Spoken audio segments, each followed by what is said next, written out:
Mokey and Red. I am so happy to see you guys again. Jimmy-O! Jimmy-O! We're happy to see you too!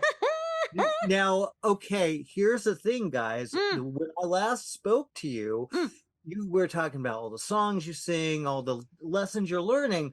What, you're back to the rock. What are you guys learning now, right now? What are you most excited about? Tell you what, Jimmy-O, we're so excited that we had a whole new crop of problems. Yeah. And we worked together to solve them. Yep. In all different kinds of ways. It really tested us, not gonna lie. Oh yeah, it was challenging. We had a radish shortage. We discovered a new food called strawberries. Have you heard of them? Yes. Strawberries are so good. Aren't they? Yes. Oh, they're so good. Yes. Oh, but they're then delicious. They're not my favorite. I didn't want to offend any radishes by claiming a strawberry is my favorite because you never know. You don't want to offend anything. But my favorite. I appreciate them both. But then we had some dust storms and some wind and all kinds of crazy things happening. But we had a good old ugly cry about it and work together to figure out how to solve it. Yeah, we got past it. Yep. Well, sometimes that's all you need is a good cry. Yeah. Right? Indeed, Jimmy-O. Just kind of let it out and ask for help and find out all your awesome friends are able to jump in and work together with you. Yeah, because asking for help is hard sometimes. Oh, yeah. It sure is. Especially if you have people have pride and they don't want to do it. And I'm sure Fraggles have pride too, Oh, right? yes. Yeah, Oh, yes. yeah. But then you find if you actually do ask for help, Fraggles are usually, or Fraggles, Doozers, Gorgs, maybe even silly creatures, are generally very helpful. Yeah. They want to help. Help can come from the most unexpected places, Right? like even Lanford. Ah, Lanford. Lanford, my leafy love. Yeah. Yes, Lanford helped a lot. Yeah. I mean, he, it was kind of a rough start with Lanford, but he grew on me. That's a plant joke. He's a plant. Yeah, I like that. That was a good one, Red. He ended up being quite a hero. He helped all of us, didn't he? Yes, he really came through in the end, my Lanford. I'm not surprised.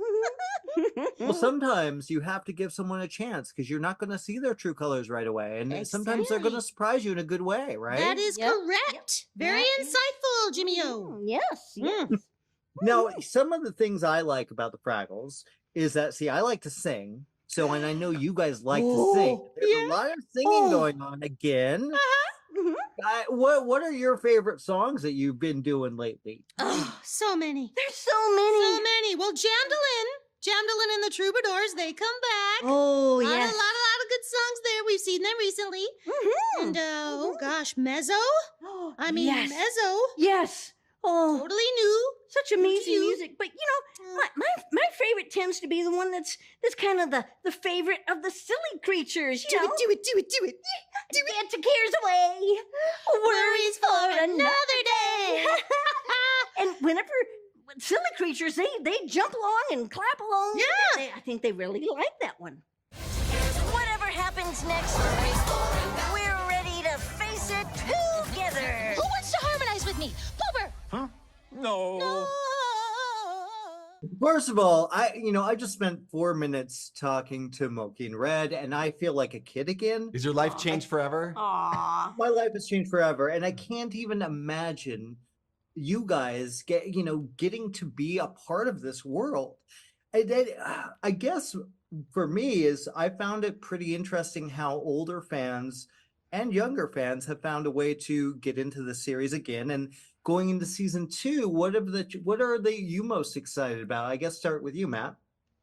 Oh, just, getting even sillier and more in depth with these characters. It felt like season 1 was our chance to kind of carry on the legacy and bring it back. And there was a lot of pressure on us to do it right. And it feels like the response was that we did. And so being freed up from that allowed us to relax and play and really get more in depth with the characters, with some issues, and just have more fun in general. Go bigger with the music numbers, bigger with the adventures, and have more fun, honestly. This year, I'm all about renewable energy. Let's test this wind turbine, and away we blow. Halle, I'm going to jump in with you for this one. You have some really good guest stars this year. It's some really cool stuff.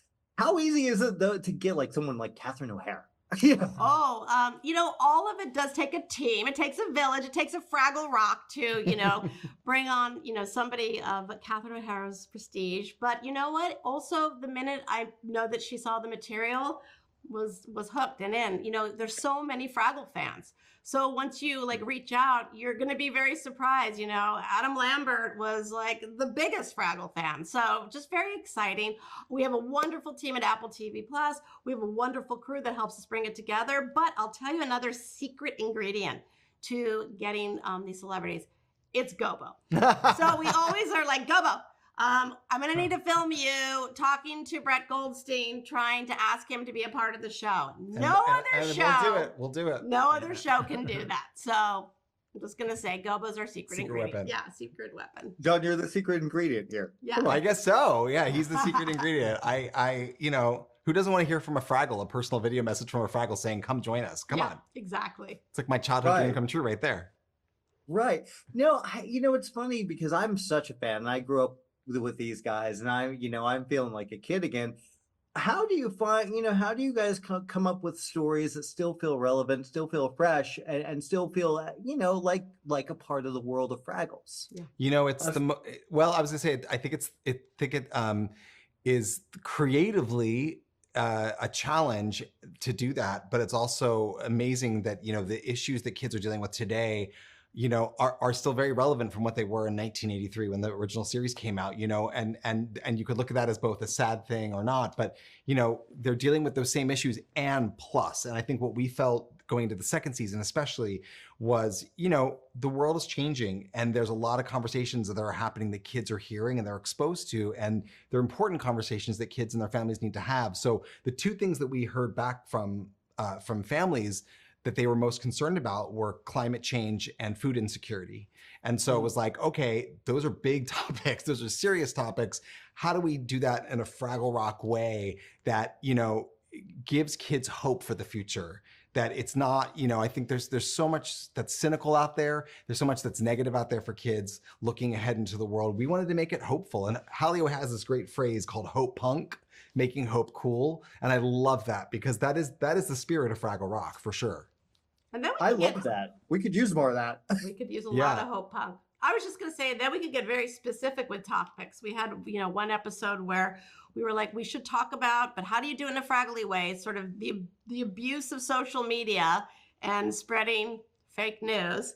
And so we had our Repeaty Birds episode where Boober, maybe makes a mistake and, misuses the Fraggle method. Misuses his words. Yeah. The power of his words. So we were really excited to actually do that very particular topic that's very timely. And there's adults that could learn that lesson too. So Totally. You think? Well, guys, we got wrapped, but it was so great. I'm so glad you guys are back. I love the Fraggles. Catchy song alert. Yeah, there's something spiritually familiar about it.